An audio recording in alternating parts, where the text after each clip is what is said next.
Alright, I'm just going to play through a little bit here while I talk about some things.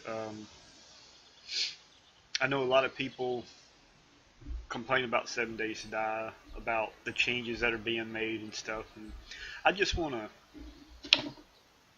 talk about that for a little bit. I know right now Steam is flooded full of early access games, and basically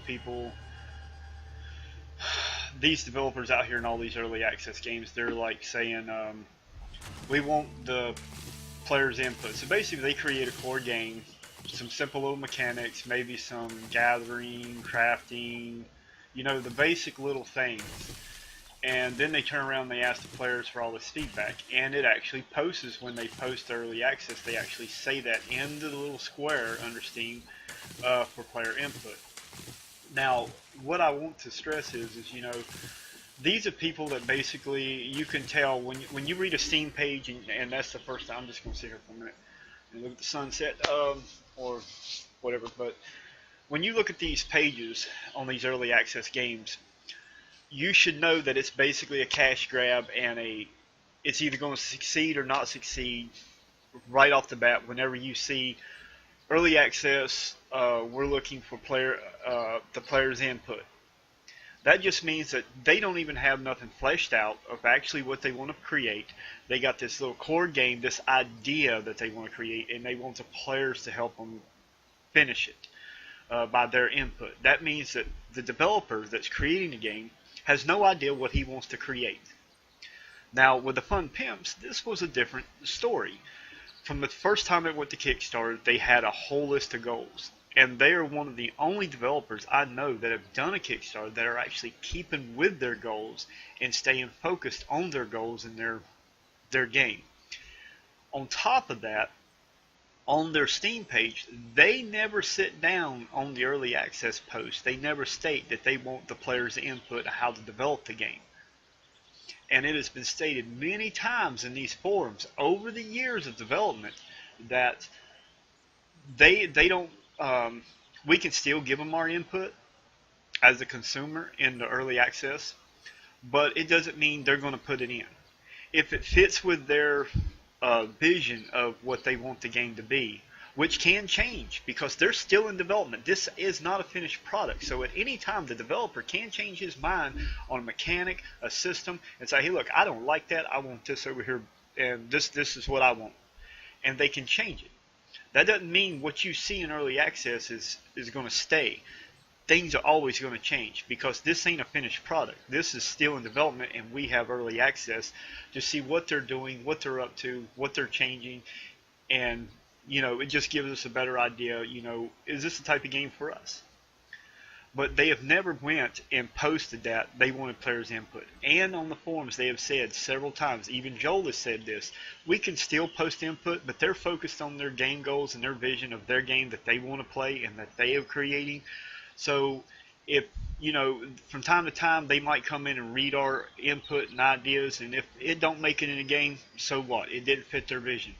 Well, I respect the Fun Pimps for that. Joel and the team, I respect this because there are too many people out here cash grabbing on early access games. 7 Days to Die is the first early access game that I've had the pleasure of playing that these guys have kept their goals. They're staying focused. I know sometimes, when they do a major change, I know a lot of you don't understand the Unity engine. You don't understand when the engine changes, stuff updates. If you got a lot of code in place and the engine updates and you got to change code, sometimes that code can go across the board and it can affect a lot of different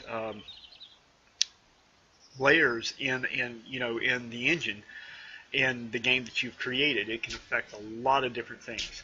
And it takes time to fix those, and then you're going to have bugs, and then you got to fix those, and and also these people that do complain when Joel does do a video, you have to understand when a computer runs the editor, even in the Unreal Engine, because I've messed in both the Unreal and the Unity engine.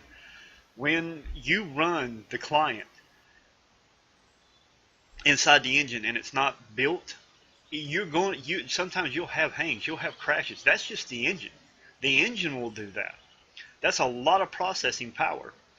The only thing I can say that over time, the fun pimps might want to, they might want to invest some of their hardware into the Threadrippers, because of the heavy processing that they can do with programming stuff like engines and Photoshop and everything. The Threadripper processors have shown to be, but what they've had to start out with before these Threadrippers ever come out, all these developers had to work with these lower end processors. Not a lot of cores, not a lot of threads. So, this game was built back then, and these engines were built. And they might not be messing with, they might not have Threadrippers installed into their hardware that they're developing on. And in that case, these engines can bog down. They're heavy resource intense, RAM intense, and when you throw the game inside the console at the same time, you're going to find frame drops. You're going to find all kinds of different things. Some people that are not aware of the Unity engine, I've brought it to Unity's attention. I don't know, I haven't messed in the Unity engine for a while now, and I don't know if they ever fixed it, but I can't remember what part, but when you tab in the lighting, and you tab, if you're in the regular editor, the game runs piss poor. But for some reason, if you just tab over to the lighting editor, the game runs smoother. I don't know why that is. I don't know what it is about being selected in those tabs. Something in the Unity editor, and you're going to find these little quirks with engines. So people, be kind to Joel when he makes a video, because most of the time he's not going to sit down and build this entire thing out just so he can do a test video. He's going to test this because they have not finished the product or this build, and it's not going to be a final build, so they're not going to build it every time they just want to test it out. That takes a long time to build a game, especially one that's got as much content as 7 Days has in it. It's going to take the Unity engine a long time just to build the game every time he wants to test it. So it's easier just to test it while the editor's running, and we get our footage while the editor's running. So don't dog them for doing that. We're getting insight. I know a lot of people dog Joe every time he does a video, and it's just disrespectful. But yeah, basically, the Fun Pimps have kept they're focused. I have most respect for these guys, so, give them respect in the forums. I'm looking at people sitting down, they're talking about how things are changing, they don't like the system that the Fun Pimps have or what they're doing. Well, actually, your opinion is welcomed, but understand it doesn't matter, because this is not a finished game. This is not our game. If you want to create the game, your own game, go out and learn to program. Learn to do all this stuff. Start your own little game company. Make your own game. But to keep expecting all these game developers out here making a game to make the game that you want. If you got 1,000 people playing the same game, everybody's going to have a different play style. Many people in there ain't going to like the changes, and a lot of them are going to like the changes. You're either going to get some happiness and some sadness. You're not the one creating the game. But if you go out and learn and create your own game, you can be 100% satisfied to get the game that you want, because you made it. You know what you want, make your own. Otherwise, I just say to people, give respect to these developers out here who actually do their job, who actually do stick with their goals and focus on the development of the game that that they're creating, that they're sharing with us. But for some other games, I don't defend people who don't need defending. There's a lot of games out on Steam right now that I could just care less for, simply because these game developers come in with a cash grab with these little sandbox survival games like Myth Survival. There's one right there. Yes, I did purchase into Myth Survival just to test it out. I'm not gonna But I see the same thing I see with most early access games. This guy comes out, he starts making a little game, and then he decides that he's going to basically cash grab, because he can cash out anytime he wants. I mean, he makes a cool little game, throws it out there, we buy into it, hoping that something good's going to come out of it. And the thing of it is, you got a game right here, a survival game, that's actually good. It's being developed. It's always changing. It's always new. It's being refreshed. So it's not the same game. I mean, this game has been in. I've been a backers. Well, I've been a backer long before then. But my first Forumpost was in 2013.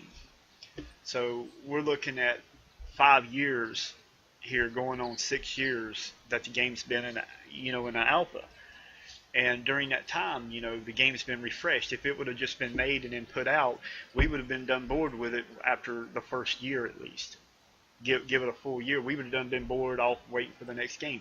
But being in an access like this, and guys, these developers, this great group of guys are developing this game. They're keeping it fresh. And we've had this thing freshened up every year for the last 6 years almost.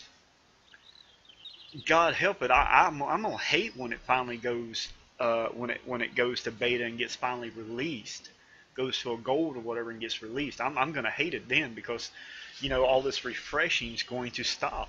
Because once this thing gets done, I know they're going to start on their next project.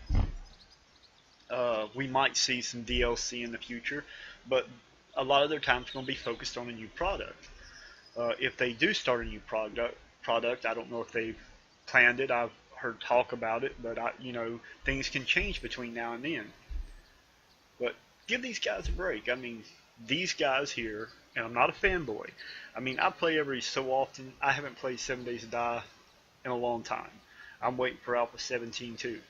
I'm waiting for the finished product. But normally I can only play a game for X amount of time before it gets boring. Games like this I need to play with multiple people, but I don't like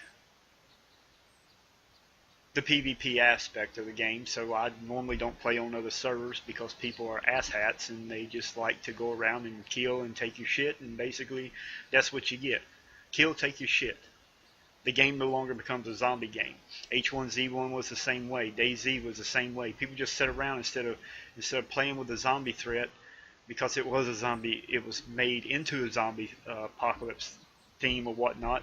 They don't play that. The PvP players, they just basically come in, let you go do the loot, they shoot you, take your shit, and maybe whack a zombie here and there, and most of the time run and hide. And that's just the way they play. It's always been like that. It's all, PvP is basically nothing but kill, take your shit. And I kind of hate, I love The Walking Dead, but then in a way I kind of hate it, because it shouldn't go like that. But in this generation, and as lazy as people are, and they don't know how to do anything, if we was to ever have a zombie apocalypse, yes, the world will probably end up like The Walking Dead. People going around trying to steal shit because they don't know how to do anything their damn self, so they just go and steal someone else's shit. You just buy them a little more time until they're the last motherfucker standing, and then they die because they die of starvation or because they don't know how to do shit. But anyway, I'm off topic, but yeah, give these guys where credit's due. The great group of guys, calm down, people. Alpha 17's coming. Joel said that he'd eat his own beard if the Alpha 17 wasn't released before 2019. So they're planning on releasing it this year. So Joel, if you see this video, remember, if you all don't release this before 2019, you said it in your video, you're gonna have to eat that beard. Y'all have a good one.